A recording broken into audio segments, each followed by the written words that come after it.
Hello, this is Witch's Hex. I'm here with Leifthrasir, or however you pronounce that. No one's really sure. It's a PS3, 4, and Vita remake of the PS2 game Odinsphere. The game's divided into 5 different characters, each with their own story. They're almost like 5 entirely different games. And we're going to be looking at the first character here, Gwendolyn, for this run. So time's going to start here on hitting yes on the book. And we're going to experience the story of Gwendolyn. So we're going to start off with this prologue, which is a tutorial, but actually the movement in the tutorial is actually very interesting. So here we're going to start off, right off the bat we're going to see this trick where you do a frame-perfect cancel out of a jump, or out of a dodge into a jump. And this carries the momentum of the dodge into the jump, which is the fastest way we have to move right now. We'll unlock a faster way later. Anyway, you'll notice that I'm attacking right off the bat. So for this tutorial, we need to do pretty much every type of attack. Not literally all of them, but most of them. But you don't actually have to wait for the things to occur. You can do them in advance, as I'm doing here, and it'll move on to the next one.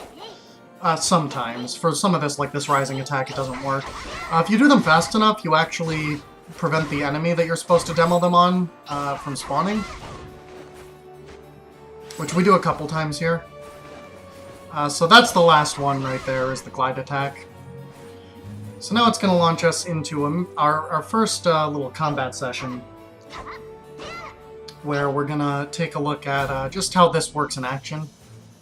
So this combat is two ground fairies and one flying one. You'll notice these, it's the same group twice, and you'll notice these little pink dots flying out of them when they die. Those are called phosons, and they have two purposes, only one of which we'll really be using in the speedrun outside of this tutorial. So they can be used to upgrade your skills, which we'll see later. They can also be used to grow seeds, which is very slow, and we'll only see right now this one time it makes us do it. So the game here is going to make us plant a seed and grow it with phosons, which will produce food that we can harvest and eat, as the tutorial is explaining right now. So we're going to take the mulberry seeds right here out of the menu as soon as it lets us open it. And I'm immediately going to start pouring phosons out. The last fight gives you exactly 6, and this seed requires exactly 6 to do. So I'm going to try to slide at the thing to knock the mulberries off as fast as possible and eat one. I only have to eat one. Food in this game actually gives you, in addition to restoring health, which is actually the lesser thing about eating food, it gives you experience and raises your max SP. Or max HP, rather. Your HP in this game doesn't really matter so much. You know, you don't move faster for having higher HP, but the experience for eating food is pretty significant. And we'll do a lot more with food later. And, you know, because Vanillaware made this game, all of the food looks absolutely extremely delicious. Anyway, we're entering our first real chapter here.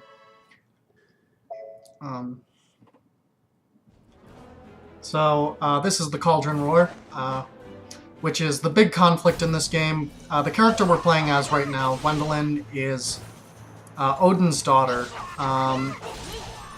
So she's one of the major players in Odin's faction of this war against the fairies. So right now we're off to go fight the Fairy Queen in order to retrieve the cauldron, which makes powerful weapons like the one we're using. Anyway, so those butterflies turn into phosons when you absorb them. They're pretty slow. That's the only one we're going to absorb because I want to have at least 20 phosons after this screen for a reason I'll explain when it comes up. But there are exactly 21 phosons that will spawn between now and then. And I should get all of them. I believe I do in this run. So first time you hit a guard break, that prompt comes up. there's no avoiding it. You will see it sooner or later. It's very hard to, avoid ever hitting a guard, and it's not, you don't lose time for it because you can just slide in afterwards. But there's some bosses where you're pretty much guaranteed to have to get into guard, so you're going to see that tooltip regardless. So it doesn't really matter that it came up now. Anyway, I'm doing my little fast hops across here. And here we have another tutorial for the for ciphers. Now, ciphers are skills in this game. They come in multiple forms. There's passive ones. There's ones that use that little, you'll see that blue SP meter that says 15 out of 15. And there's one that use that PAL meter at the top. So this one's going to give us the Ice Shot ability, which we're going to use throughout the entire game. It's pretty useful. We can't actually upgrade it yet, but we can upgrade our weapon, which is the only time we're going to do that. No matter what you upgrade, you get a bonus to attack. When it says attack up +1, that's not for the skill, that's in general. So that's pretty handy, and it's also why we're going to try, and the more you upgrade something, the more attack, so it's why we're going to try to stick with a couple skills. In addition to, we're going to mostly try to upgrade skills we actually use. That's the one time we don't upgrade a skill, but upgrade the weapon directly, which only has that effect. Anyway, I'm going to use this Ice Shot ability against the wall so we don't have to watch it fly all over the place. It's a pretty small time save, but it is a time save nonetheless. Anyway, here we have our first mini-boss. This boss isn't too hard. At this point, the ice does a lot of damage. Gwendolyn's moveset excels mostly in the air, and she can actually juggle enemies pretty well. Like, she can keep enemies in the air and for a good period of time. Eventually, they will force themselves down. So you do have to drop juggle eventually, but you can... If it wasn't for, like, the outright forcing you to stop, you could juggle enemies infinitely with Gwendolyn. So that's what a lot of combat is going to look like against bosses, specifically non-giant bosses. The bigger the enemy, the easier it is to juggle them. So that's something to keep in mind. Tiny enemies are next to impossible, whereas large enemies like that boss we just fought are actually fairly simple. Anyway. Anyway, right here, we're going to pick up a volcano potion, and potions are a big part of this speedrun. I'll definitely talk more in detail about potions later, but for right now, the most useful potions are ones that are going to do direct damage and apply status effects, because yes, in this game, bosses are not immune to status effects, so we're going to use a couple potions here. Bosses are immune to specific status effects, but not status effects in general. So we're going to get a couple potions out on this boss here, namely the volcano one. And fortunately this boss drops another volcano, which we can use once the burning wears off. Not that it wouldn't take damage without it.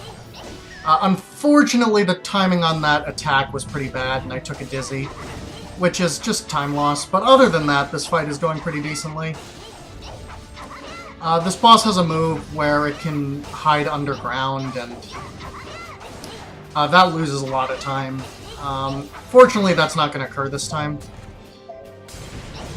But yeah, we're going to reapply that. The Cyclone ability is useful in a few places, the Cyclone Potion you'll see, but it only applies the freeze status effect, which doesn't do damage and just slows enemies down, and therefore is substantially less useful, and it also has a much less high success rate, so we're gonna not really use those as much. They're pretty useful against certain enemies, though.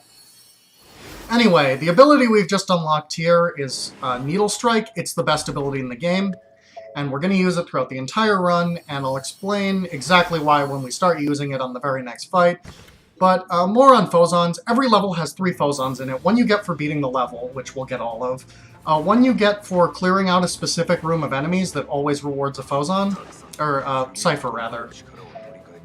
Which will only really do... There aren't really any of those that we actively want.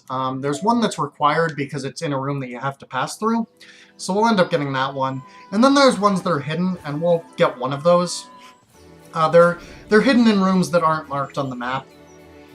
Anyway, this is the alchemy tutorial, and alchemy is going to be a big part of the run later on. Unfortunately, it does make you do this tutorial 3 times, which feels a little unnecessary, honestly, but you can kind of get through it a little faster if you're doing all your movement perfect. In fact, this one you can actually get a little ahead of. What alchemy is it lets you combine materials with empty bottles, and as it'll tell us later, existing potions to make different potions, which is very good. You'll notice that little carrot thing I killed. That's a mandragora. There's 5 types of those, and they make 5 different types of potions, and the one that's most important for this run is the habanero peppers, which make the fire-type potions, because there's one specific. Anyway, you'll notice that I just used that needle strike skill in that last battle. Now that skill is good, both because it traps the enemy and lets you deal damage. You have iframes when you're using it, so, well, you have more of, like, super armor when you're using it. You're not invincible, you take damage, but it also prevents you from being knocked back, and it has a lot of hits in it, which lets you maintain that chain you see, that number, which isn't important yet, but it will be important soon. Although it is still better not to drop it, just because if you do drop it, you're going to be losing time to, not being attacking. It also does quite a bit of damage, just on its own, but yeah. Gonna wait for an enemy spawn there. Gonna be using that POW gauge. Ideally, what I'm gonna want to do with this attack is bunch enemies together as much as is possible, but not so much that I kind of have to spend time grouping them.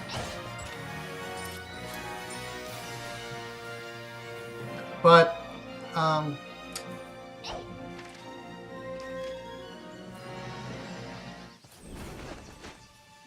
so we're about to come up on another mini-boss fight here.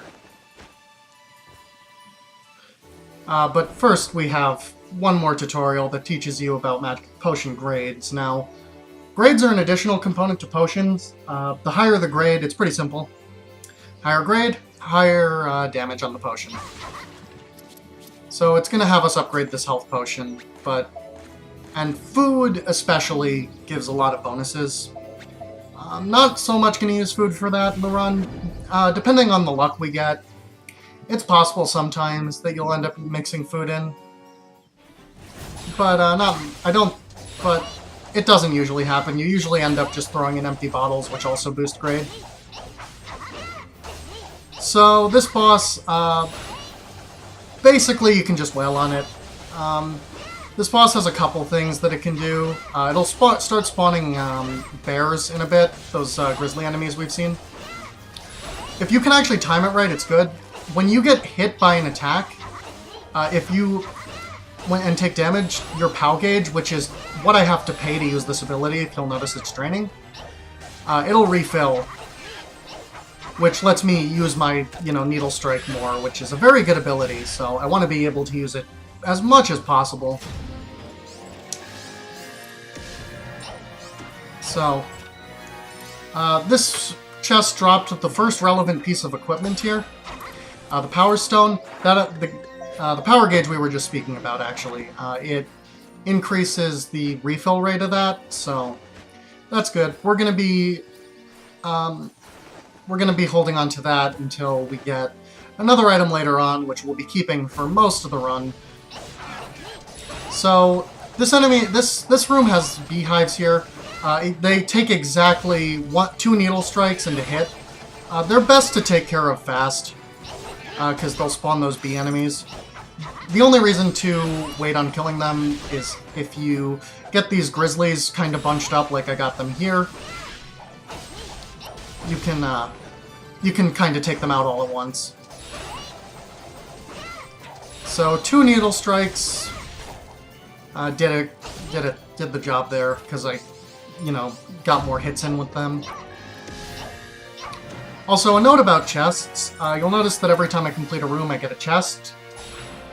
You get a better chest if you get a higher ranking, which is determined by how much damage you took, how much time you took, and how much, and how big your chain was, all of which are things that, we want to be, with the exception of damage, are things that we want to be consistent with, so we're mostly going to be seeing S-chests. We're going to want to open them for goodies. Anyway, this boss is Velvet, and one of the other playable characters, and this boss is not very kind. She's got a... as you may notice, if you kind of lose track of her for even a second, she'll bounce all over the place. Her attacks have a large tendency to kind of hit a lot of area where you gotta guard them, and you can't really come in for another attack.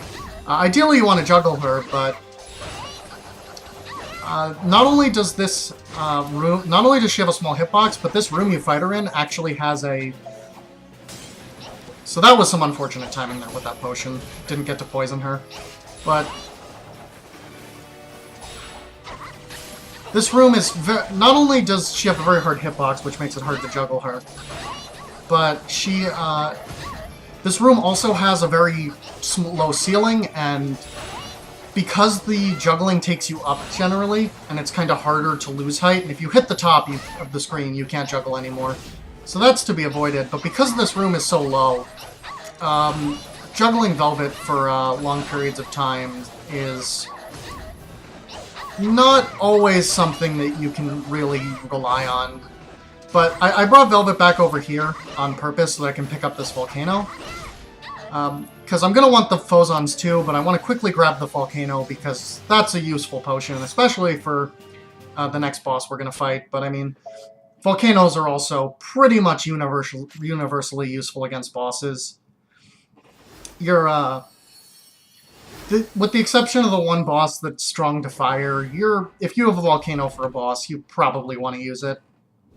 Anyway, we finally unlocked abilities. Every time you level up, you get an ability point, and you can use those to... Yeah, you can use those to unlock various abilities. The only ones we really want are Fast Glide, and the ones that increase damage in the POW gauge. So we're going to take Counter Guard. Every time you block, you get a 30% damage increase, and while that's not the most useful skill, A, we want everything behind it in the skill tree, and B, it's not useless, we do block sometimes. Anyway, the other thing we got here was the Phozon Assault Strike, or Assault High, rather.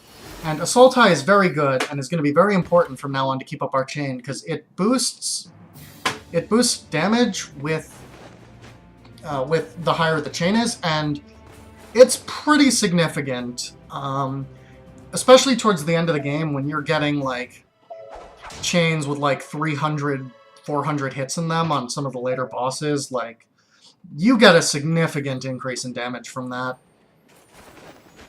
But this level's a little special in that not only is this the only level where we take an unnecessary detour or, well, not unnecessary, very necessary, but where we take a non-required detour for both an item and a Phozon.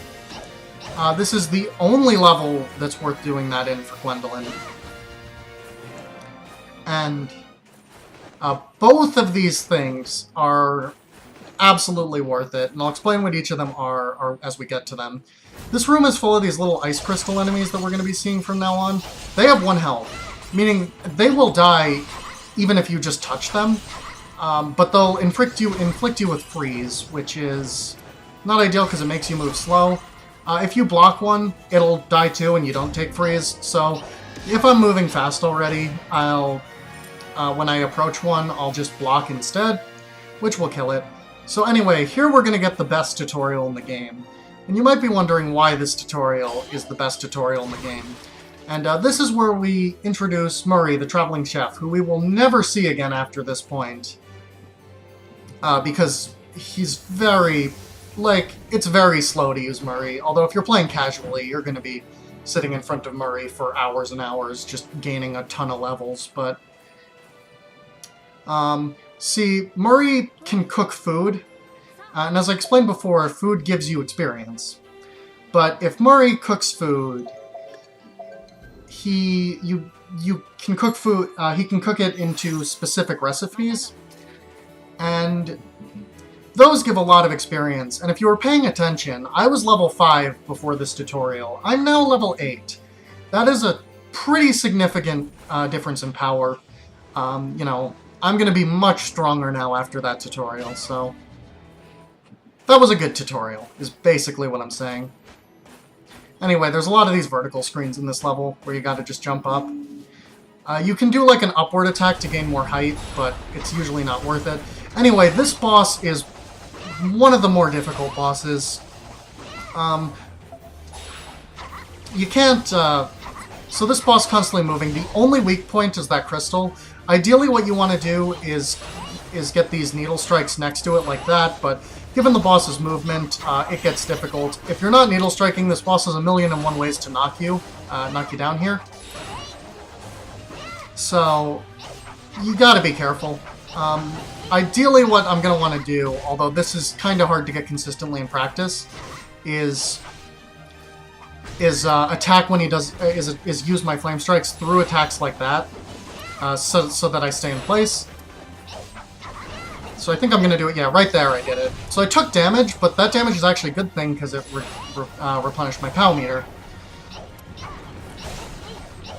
which, you know, lets me get in more needle strikes. So something to note there is something I do a bunch but haven't talked about yet. I missed with my attack. I was in the wrong spot. So instead I did a... so if by doing a dodge you can actually cancel out of attacks, which is good for, you know, only wanting to use the first half of the animation of Needle Strike, which happens pretty often, or just missing a Needle Strike, which happens less often but does happen. But anyway, that's the end of that boss. That boss is fairly difficult. That boss is much more difficult with other characters. That boss, you know, also dropped a bunch of good potions that are going to be useful against the upcoming main boss of this stage, which is one of the more annoying bosses, so be ready for that. Anyway, we're going slightly out of our way here to get this ability. So this ability allows you to increase your damage based on the number of skills you've used in a combo. So, by the end of the game, there's going to be 3 skills I have at my disposal, and when possible, I'm going to want to use all 3 in a fight just to boost it. I've also leveled up, and because this took me into the menu anyway, I'll buy a new ability now. So I got Aerial Force, and Aerial Force increases damage while in the air, which is very good for Gwendolyn because her moveset is better in the air. I'm going to take that Cuspin there for later so I can make a Toxin with Alchemy. But Gwendolyn's combat is much better in the air, especially because we're always juggling. She has a lot of options to chase after enemies in the air if you miss them. Needle Strike works on both the air and the ground, so that's very useful. So you can see that that ability comes in handy when it gives an additional damage boost to being in the air. Unfortunately, with small enemies like this, we don't really have the luxury of getting them into the air pretty quickly. You can knock enemies into the air, but by the time you've done it with enemies like this, they're pretty much already dead anyway.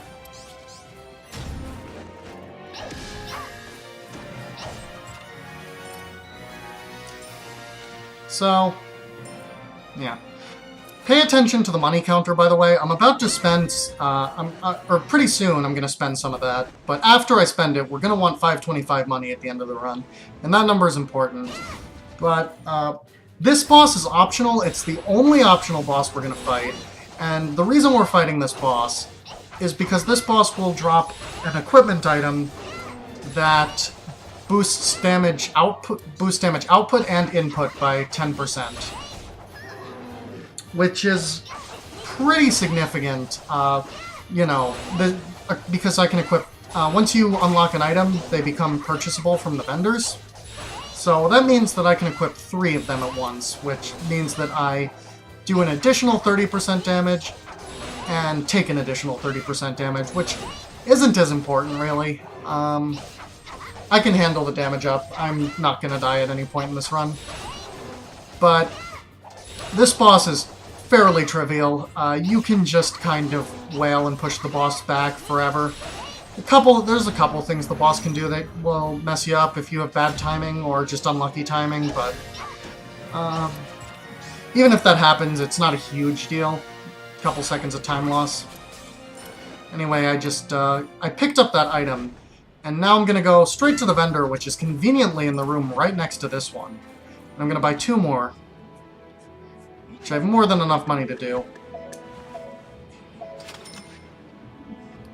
So we'll equip those bangles. And now I get a huge boost in damage. And I'm going to keep those bangles equipped until the very last level where I'm going to get better versions.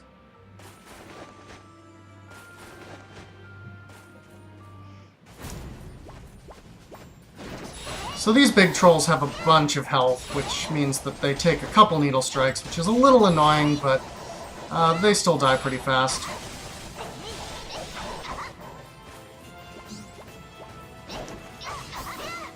So, mostly going to rely on needle strike here as with these enemies.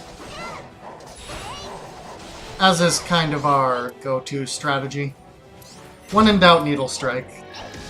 Important lessons that my parents imparted on me was if you're ever in a difficult situation, needle strike your way out of it. Just take your spear and hit. So I'm going to talk about something that I actually haven't yet.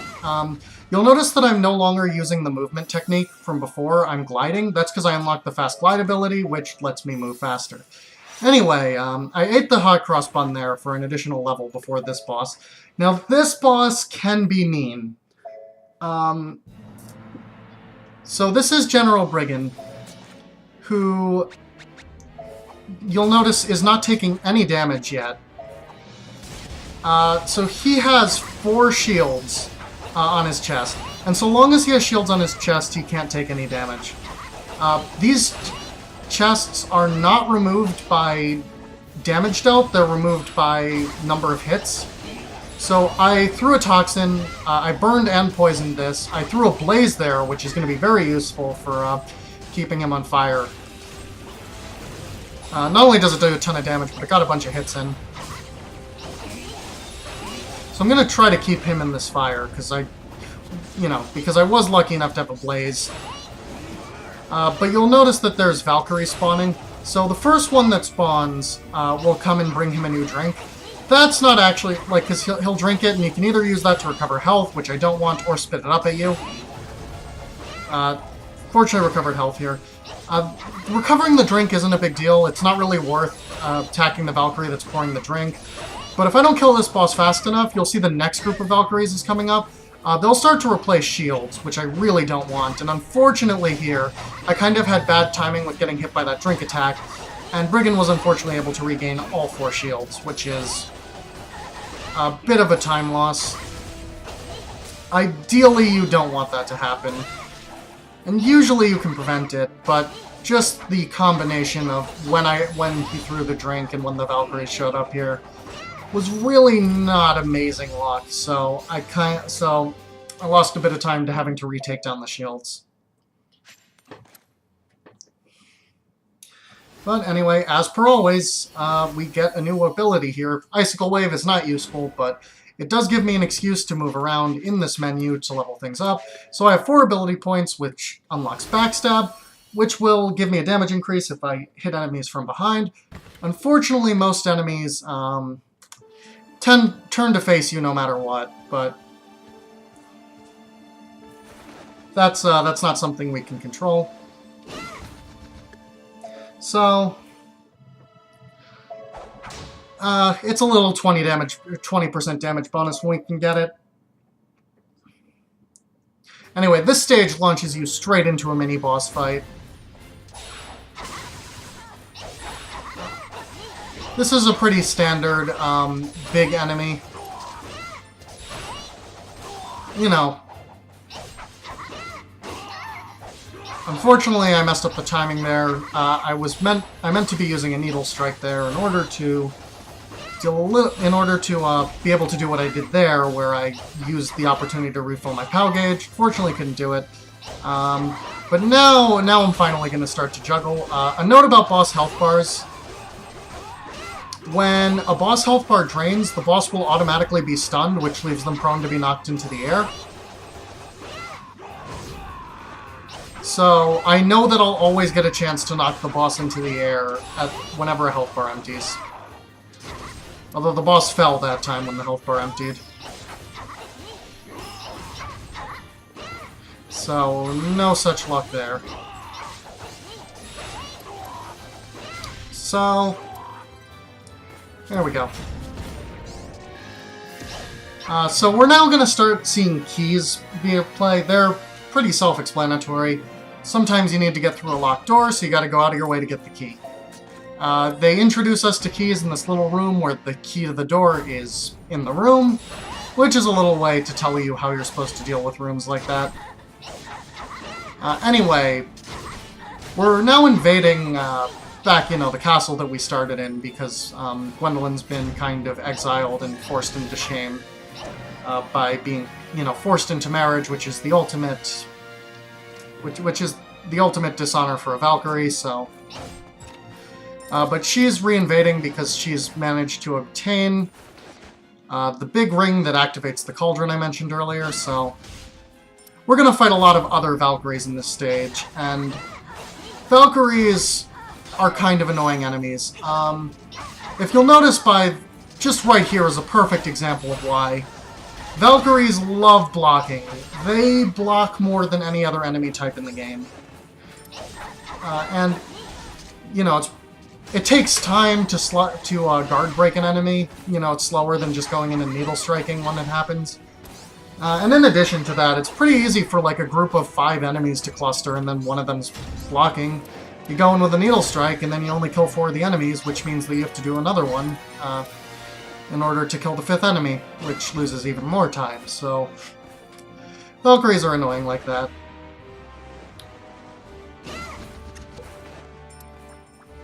Anyway, this stage is the one I was talking about earlier.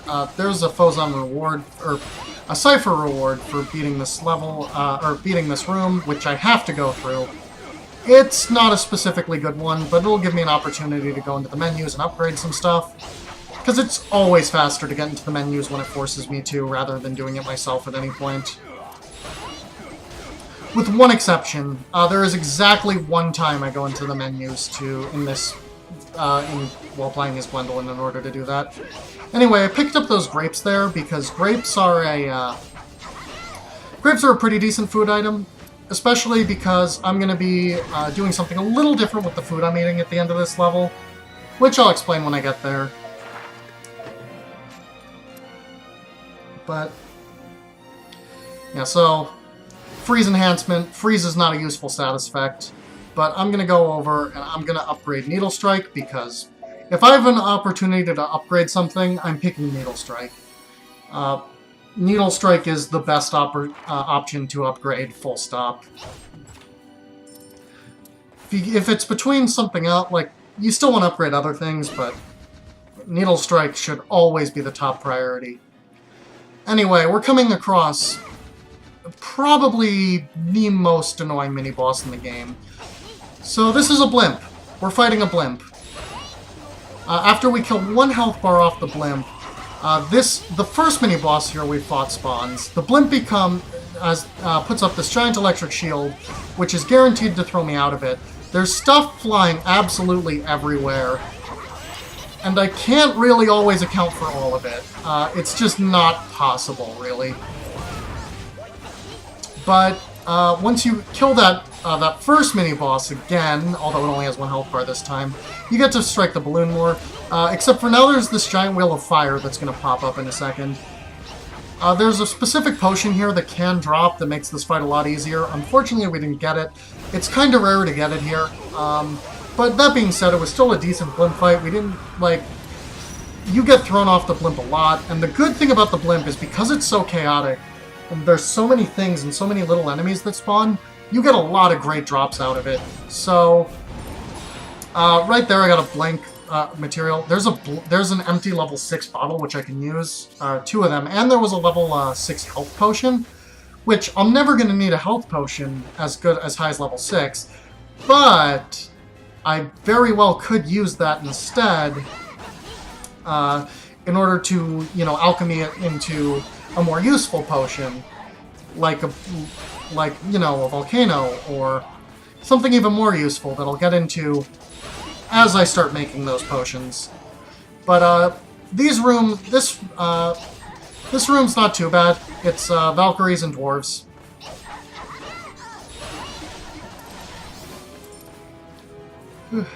So yeah, there we go.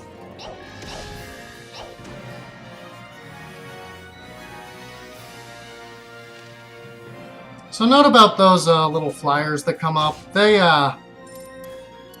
there's not a lot you can do about them. You want to just close them as fast as possible. Anyway, this room is just full of Valkyries, which, and as I said about Valkyries earlier, they love to block. So they can be quite a handful. And there's a few waves of them. Fortunately, they're not behaving too badly. You'll notice this one, which is kind of subtly different from the others, honestly. It's taking a lot longer to die. That's a Valkyrie Commander. She's, got quite a bit more health than the others. She was surviving there on 1 health for a little bit, and you'll notice just that I swooped over to get her, and I think that's just goes to show just how fluid and like cool the combat in this game is. The fact that she was kind of off at a weird angle from me, and I absolutely had an attack that, goes, I'll go in that angle. The combat in this game is just so interesting, and there's just so much you can do with it. Every character is completely different, and just there's so many possibilities with just your number of moves. You can all... And, regardless of where an enemy is and where you are, you have a tool to get over there. But anyway, this room is kind of a mess. Not in terms of a technical mess or anything, but there's a lot of stuff here. The gnomes, the little enemies, those things throw bombs and potions, and just things go everywhere. You'll notice I'm trying to group the Valkyries and the gnomes together here, which I did. As I mentioned earlier with the problem with these Valkyries, I couldn't, I had to take my opportunity there, which meant that one of them was guarding. I didn't dodge out of the guard there because that guard was almost broken, and I might as well at that point have just broken guard. The thing about those bombs you'll notice, if I hit a bomb before it explodes, it becomes my bomb. Anyway, here's a little trick with food here. So I want to eat some food. So I'm going to disguise it with the door opening animation. You'll also notice I made a yogurt potion. So this is a new strat made by OC889, who also routed this game. So all the strats are his pretty much. But yogurt has the effect of increasing experience you get from eating foods. So right there I take the opportunity to use the milk I found in this stage to make a yogurt, as you can alchemize a yogurt out of a milk. And that's going to get me a lot more experience than if I wasn't going to do that. I gained a couple levels there from that, which is pretty nice.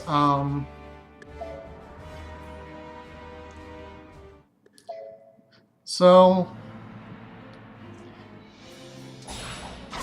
here we are in Demon Lord Odin. This actually isn't one of the worst bosses in the game. Absolutely giant hitbox that just makes, not only can I hit this boss in the air while it's on the floor, but one of the easier ones to juggle. And dropped a whirlwind there, which is an incredibly rare potion drop that's also incredibly useful. You can alchemize them yourself, but the components to it are pretty rare in Gwendolyn's route, so you don't tend to see them. So I even went so far as to drop my combo to guarantee get that whirlwind, because that whirlwind is going to be useful in a little bit. So you can see here, this boss is pretty easy to keep in the air with how big it is. But I brought it back to the ground there anyway. Mostly that was a mistake. I hit the wrong attack there, but it's not a big deal. I can still do. The thing about this boss is, even if you mess up on this boss, the huge hitbox just really lets you do a lot. So there, you know, there that goes. So that's Demon Lord Odin. That boss is a lot harder with some of the other characters, but pretty easy for Gwendolyn. Probably the single easiest boss in the run. But anyway, here we have the third active ability we're going to be using is Rising Crescent. It's the least useful of the three we're using, but remember that Skill Link increases our damage with all those. We're also going to get the Charge Up ability, which is going to increase Pow's auto recovery speed, which is, you know, always handy. There's only one more ability we actually want, so we'll get that after the next chapter, and then we're done messing around with abilities. So here's a thing we unlocked last chapter, but isn't useful till now, is the Puka Village. So this lets us trade special money for... This lets us trade special money for food. The same kind of cooked food that we'd be able to get from Murray. But, you know, this way we can just get it without having to prepare ingredients and call Murray and wait for Murray to show up. And you gain a pretty significant amount of experience from this food. The way it typically works is I'll be spending all my gold coins, but when it gets to the point of silver coins, it's not really worth the time it takes to make the dish. So I spend all the gold coins, which is one dish, because I will always only have 1, 2, or 3 gold coins. I will never have more than that. And anyway, we are in the Inferno now. This, as far as levels go, this is one of the harder ones. We have to fight both mini-bosses in this level. These Salamander enemies are stronger than you'd expect enemies their size to be. So they can really become a pain. So I'm going to be keeping an eye on my money here, because between somewhere in this or next chapter, depending on my luck, I will hit the amount of money I need, and at that point I'm not going to want to open chests unless they have something that I want to use for a potion I'm going to make, or, you know, or have a food that I want to eat, because there are no more equipment drops I care about. Anyway, one thing you may have noticed throughout this run is that I keep pulling up the map. So this game's map overlay is very nice. It actually... you just move the second stick, which isn't used, you know, for anything besides that, and it brings up the map. It does not interrupt your controls at all, meaning that I can pull up the map whenever I want, and it's pretty useful because it's really hard to tell where you are in these rooms, given that they're kind of just looped. So I don't know, you know, exactly where on the map I am. It's really easy to lose track. And I want to ideally finish my fight by the exit, especially because I can't pull up the map in the middle of, I can't pull up the map in that results screen, which is when I'd want to pull it up. So I can take a peek at it during fights if I'm getting confused. Or if I just need a quick reminder. It loses literally no time to check. Those exploding enemies are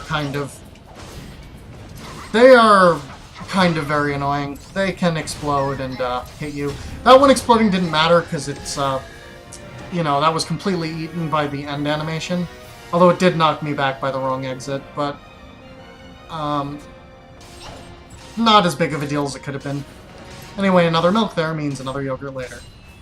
Anyway, here we have a mini-boss. Neither of the mini-bosses in this level are too big of a problem. This one actually likes to hang out in the air after you clear a health bar, which is very good for Gwendolyn, who, you know, excels in the air, gets bonus damage, has her best moves in the air. That being said, still want to juggle the enemy, because juggling the enemy means I can keep getting hits in. You know, average-sized enemy, so average difficulty of juggling, but if I do drop the juggle, which I was actually forced to drop the juggle there. Anyway, I'm going to add Rising Crescent to my thing there. It's not an ability I'm going to use super often, but I'm never going to use it against non-bosses, but for certain boss fights, you know, I just want to get that into the chain for the damage boost more than anything else. So, you know, 3. Anyway, we get more food out of this chest, which is always good. You can see the boss down there. I need to go get the key to that door first, which is actually blue flame. So this room has a big lizard in it.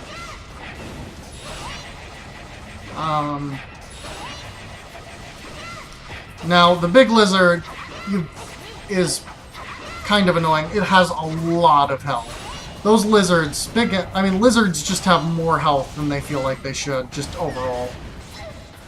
Anyway, I got hit by 2 explosions there, which is actually kind of bad because this actually puts me in danger of dying. So if I were to get a little closer to death, I'm still fine. I know when I'd be within 1 hit of death, but I would have to heal. Dying in this game isn't too bad. If you die, you get kicked out of the room and have to do it again, which is not that punishing. Anyway, that chest had another habanero in it, and I want 2 of those at the end of the run. Although if I get unlucky in a specific way, if I don't have enough leftover blaze potions, I'm actually going to want 3 or 4.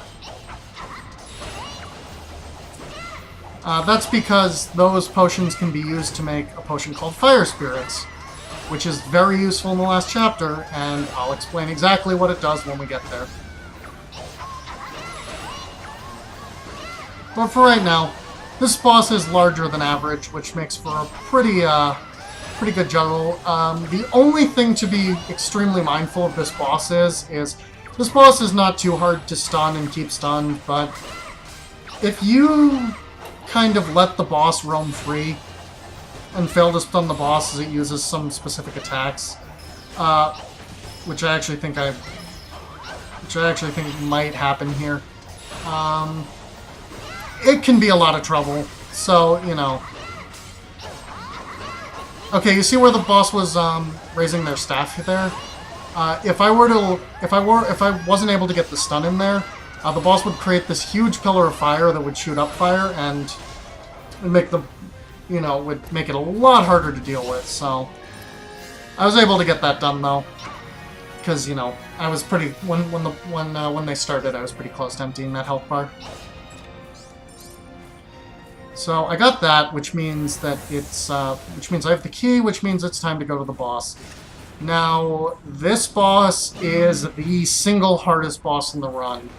Likes to hover in a really awkward position. Likes to hover in a really awkward position. Likes to have these huge attacks that do a ton of damage. Fire potions are no good because it's the fire boss. Absolutely minuscule hitbox. Anyway, I'm going to eat some food here with yogurt strats. And that'll get me another couple levels and bring me up to full health, which is a nice bonus of eating food before bosses. I'm also going to use some of those Cuspanes I picked up to get some extra toxins, because I'm going to want them. And I actually only have 1. Because, again, this boss is immune to fire potions, which are most of the best potions in the game, are fire potions. So I'm working with what I have to deal with here. Still glowing from the yogurt effect, but, that's already happened. So another thing, just about this boss, another thing, you'll notice this crown this boss is wearing. Once I deplete a health bar, the boss will lose his crown, and so I actually wait till right there to throw the toxin so it hits both of the lizards. Those lizards can be a pain. This whirlwind is also very good to have against this boss. I mean, look at how much it's doing for my chain, and look how much damage it's doing, look how it's keeping the boss in place. Even if it is a little annoying to hit the boss with this, it's absolutely worth it. But the one thing I want to be careful of is the moment the boss gets to touch the crown, touch his crown again, he's going to enter his 3rd phase. And his 3rd phase is where he gets very annoying, with a lot more movement, a lot harder to knock back. Whereas in this phase, the boss likes to be on the ground, which I know we do more damage in the air, but I want to knock the boss in there, because if the boss is in the air of his own volition, that can be a big problem. But anyway, for this run, I was able to actually completely skip the third phase, which is something that is very not easy to do, but managed it this time. It's also not something you always have 100% control over. It kind of depends on when you get lucky with stuns, so... that was a very good Leviathan fight. That's about as good as Leviathan fights get, especially because I had that Whirlwind, which is a very useful potion against very select enemies. But I've maxed out Needle Strike, which is good, and I'm going to get Power Supply, which gives me power when I kill something. And that's the last ability I need. There's one more that could theoretically be useful, but it's way too expensive. Everything else affects health and damage taken and stuff I don't care about. So anyway, back to the Puka Village, because we're going to be doing this between chapters now. So getting, I managed to get 3 gold pieces, which is lucky, because that means I can get the Shrimp Doria, which is, you know, the best food I can get. So that's going to gain me a level in a bit. And we can move on to Chapter 6. So remember when we broke into the castle, back into the castle to get the ring? The fairies actually defeated Odin and took the ring. And so now we're going to get the ring back, not because we want to give it back to Odin, but because our husband gave it to us. You know, the one we were brainwashed into loving. But for some reason, the game doesn't really see that as you know, as a story plot that needs to be resolved. Apparently, Gwendolyn's just fine being brainwashed, I guess. But, yeah. So this one's a bit tricky, so normally I plunge to get out of those. If I plunge a little too early there, which, you know, is where I'd normally plunge, given where I'd be looking on that little mini-map in order to know when to plunge, I'll actually hit a little lip on the side of things right there, and that'll cause me to, you know, rub up against it and not be able to actually move forward for a little while and lose me a bit of time. So, being careful there. Anyway, we get to fight with my personal favorite mini-boss. And there's no gameplay reason to why this is my personal favorite mini-boss. I just really enjoy this mushroom friend. So this boss is a bit unique.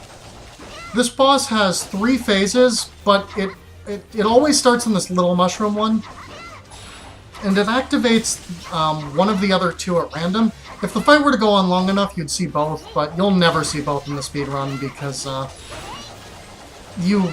if you're playing this game fast, even if you're not, you know, the best player, you're still gonna wind up only seeing one alternate phase. Technically, you can see 0, but that's not possible. Anyway, what we got here was what we call Sexy Shroom. Sexy Shroom's a little harder to deal with. They're both pretty easy to deal with, though, or on the same scale, anyway. She's pretty easy to juggle, she likes to float in the air, so she's not too bad. The other one is Muscle Shroom, who's, you know, this gigantic muscular mushroom that we don't get to see this time, who I like seeing better just because I believe that Muscle Shroom is my friend, and that we can hang out. But we didn't get that.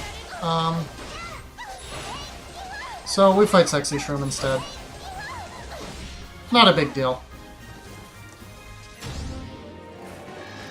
So we're gonna very quickly see the gimmick of this stage.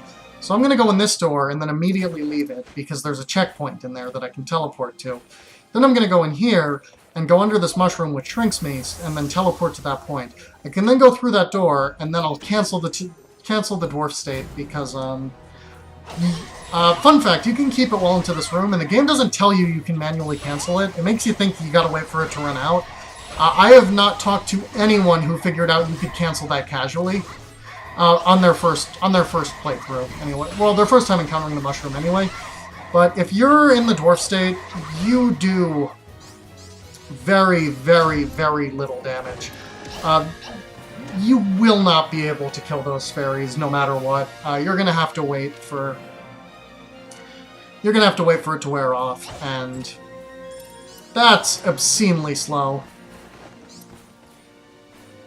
But, you know, if you want to cancel it out, you just press triangle. So I don't glide in this room because it's pretty, it goes up a lot, and I would just hit walls a lot. Anyway, this room is one of the more annoying ones. We got this, leader fairy on the ground who, has an absolute ton of health. And at this point in the game, by the way, we're going to want to stop opening chests unless they have something. There's one chest left, and it's the one in this room, actually, that has a,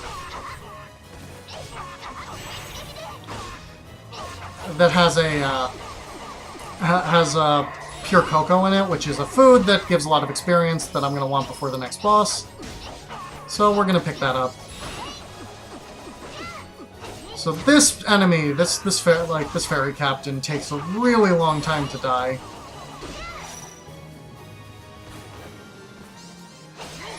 Just a little note here, you'll notice that the game calls the flying fairies elves, which is a little weird to me because they are fairies. Like, that's not like in the story mode when you're playing as Mercedes, who's the fairy character you play as, they constantly refer to them as fairies, but like the little names call them elves, which is kind of odd. It might be a Nordic culture thing, or a Nordic lore thing, because, you know, this game is heavily based on Nordic lore. But anyway, we're going to eat that cocoa and throw away that grape stem by mistake. Not enough for a level, but enough experience that it was worth eating. Because it will result in a level later. And this is still a good time to eat it before the boss. Anyway, we're now going to fight another playable character, Mercedes, who I was just talking about.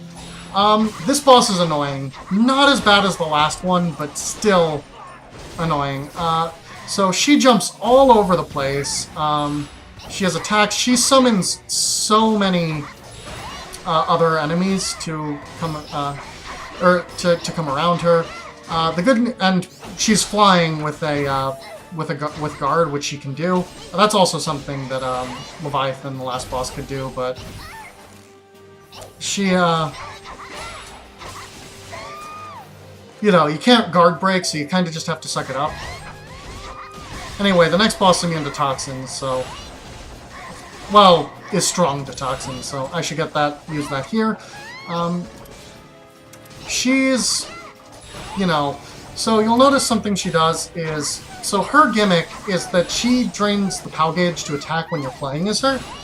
So she's constantly filling the air with phosons by spawning enemies at you, and, you know, they die and become phosons, which is a little morbid and kind of out of character for her, but it works mechanically.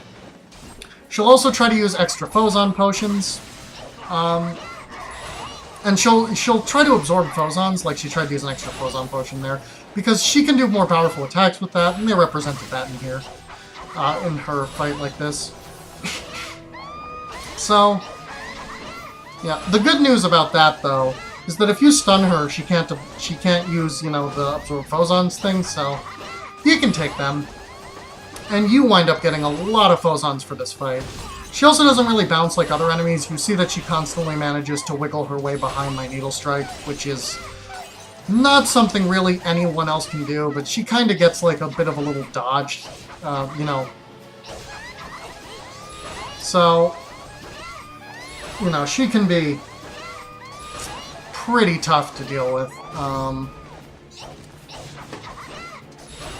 But this wasn't a perfect Mercedes by any means, but it wasn't a bad one either. She actually did get right there, it messed up a bit. See, I got pushed back by that whirlwind at a very unfortunate time, because there's an elf off screen, see, now even I'm calling them elves, that healed her. So I lost a bit of time there, unfortunately, but overall it still wasn't a terrible Mercedes fight. Those can go pretty poorly. Not that poorly, but I could have, lost another 15 seconds if I had had worse luck. But anyway, it's time to upgrade our other things. So let's finish off Assault Eye, because Assault Eye is very good, increases damage with more in a chain is useful. Ice Shot, we use it all the time. And that's going to be all I can buy here. So now we're going to move on to the epilogue, which is our final chapter, and what we can do right now is this merchant now starts selling these Mars Bangles, which are the same thing that we have equipped currently, except better.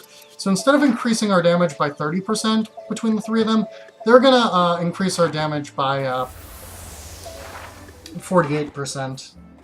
And if I'm on low health, they do bonus damage. So not a ton more. So I'm going to generally try to be on low health, but not so much that it risks death. Because dying's a lot slower than, not having that damage boost. But I will generally try to be on lower health from this point forward. Because, that's the extra effect I got here. So here we're entering the epilogue. And we're in the netherworld actually now. Going to rescue our husband, who's been claimed for, claimed by the netherworld. Because of the curse he's under, based on his weapon. But this level actually has a gimmick that I'll explain in a bit that's unique to this level, and the game very fortunately prepares you exactly for without you having to go out of your way to do anything. So we'll get to that in a second.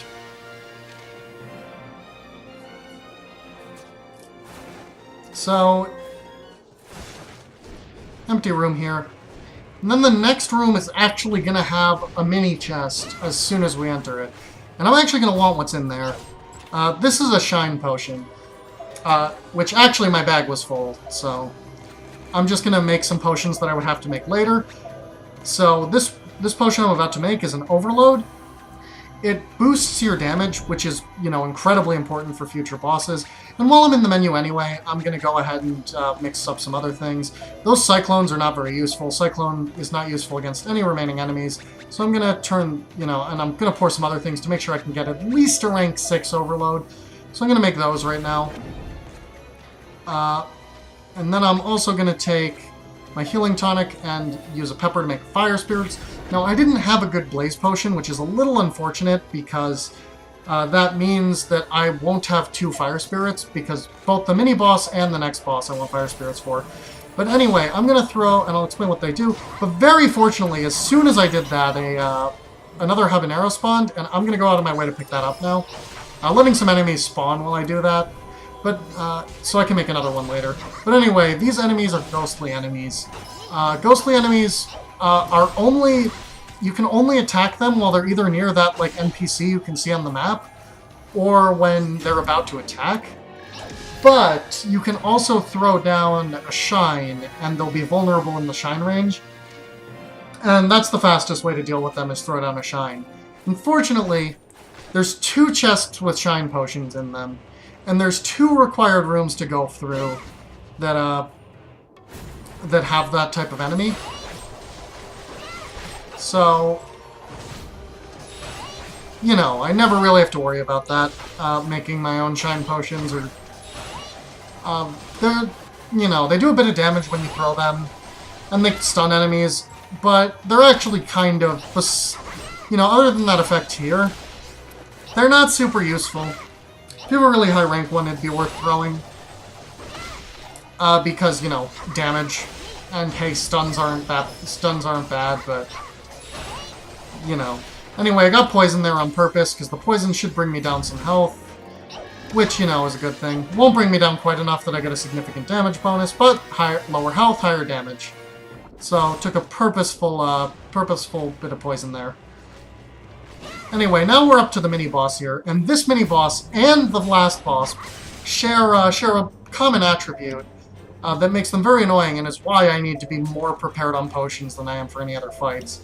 And that's because they like to teleport. And a lot of my damage output is based around the fact that I can keep a chain up and deal more damage at higher chain. But unfortunately, can't. So, I actually got lucky there. I got to maintain my chain. That can happen against this boss if you're obscenely lucky. Usually you'll drop it between phases. And there's not a lot you can do about it. You'll notice what the Fire Spirits potion did, by the way. It makes these little orbs of fire spawn around you. They're good. They not only do they inflict the status burning effect and last for a pretty dang long time, and take care of these projectiles the enemy's throwing before they even have a chance to touch me, but they do a lot of damage on their own, especially when you're rubbing up against an enemy. For Gwendolyn, they're the best potion in the game, probably. And it was unfortunate because I was about to not have one until I found that until I got lucky and found that other habanero. If you don't have them, you kind of got to improvise onto what to do. A lot of this run really depends on how good you are at, you know, taking stock of what potions and materials to make potions you have and making the best decisions on that front. It's honestly super interesting, just like, you know, how much you need to keep in mind and remember what you have in stock and know what's good against which bosses, and it just adds a lot to this run to just always be like, you know, to just always have to keep in mind, yeah, I need to use this potion here. You know. And even with the worst possible potion luck, it's still, like, you're still probably okay. You're not going to get the best time in the world, but should only lose a few minutes just given how much, given how much you can do with combat. This game is just super cool, and just all the different ways the combat works and how much you can do. But anyway, here's our other ghostly enemy type. These are Geists. They can be really annoying. That attack, if you get that like attack where they flail their like bony interior at you. If you like get hit by that, even if you manage to block it, it still keeps you, you know, stunned in place there for a long time. Unfortunately, that one was kind of out of the range, so I couldn't hit it because it was intangible. But fortunately, it spawned back in the range, so I got to get on it pretty fast. You know, that can be worse. So now we're getting these ones again. They're, you know, if I stay near the, you know, results of the shine, they'll spawn near the results of the shine. And those ones charge in towards you, so if you're standing in the shine, you'll be fine. Anyway, we're coming up on Odette, the Queen of the Undead, and the final boss of our run. So I'm going to quickly spend just the rest of, you know, spend whatever foes earns I have left on skills. Just upgrade Ice Shot, because that's what I got. But I'm going to also, going to make another Fire Spirits, because I have the thing. I'm going to have to throw some other stuff in it to make it not garbage. But I can get it up to rank 5. So rank 5 and rank 6 potions are okay. It'd be better if I could do better, but this is what I'm working with, so this is what I have. You know, you just gotta improvise with what you got. I could be, you know, I could be doing a lot worse, but anyway, here we have Odette. I'm immediately gonna use those Fire Spirits in that overload. I also have a few volcanoes that I'm planning on saving for when my Fire Spirits run out, and she's not on fire anymore, because status effect damage is fairly significant. Like the last boss, she's gonna, you know, she likes to teleport, so can't keep up a chain. She dropped a toxin there, which is unfortunate. She's resistant to that, so, you know, she can't take the status effect. She does less damage. I'm gonna get hit by that. It was worth getting hit by that in order to be able to get a couple more hits in while it was zooming in, especially because I still need to be taking more damage if I want to do more damage. So, I'm gonna keep wailing on her.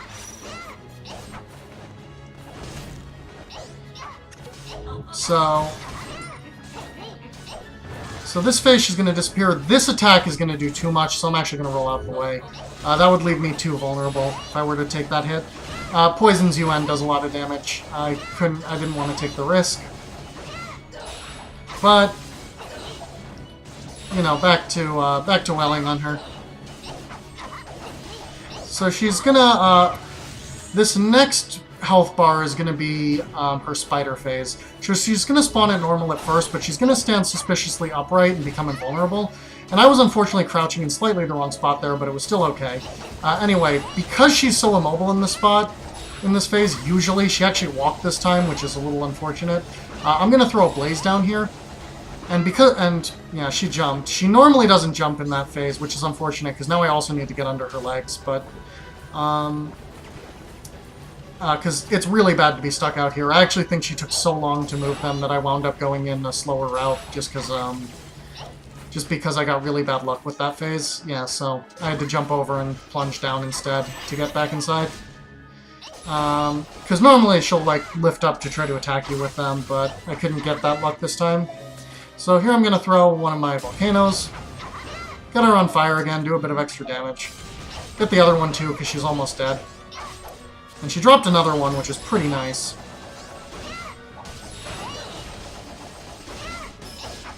Anyway, I'm taking a bunch of damage from this poison here, which, you know, because of the damage boost, is super good. I'm doing a lot more damage now. Anyway, I'm going to throw that other volcano, because she's almost dead. And there we go. That's time. Leaderboards actually use IGT for this game, but that's time for, you know, that. So there we go. That's Odin's Leifthrasir with Gwendolyn. I think it's a super, super cool run.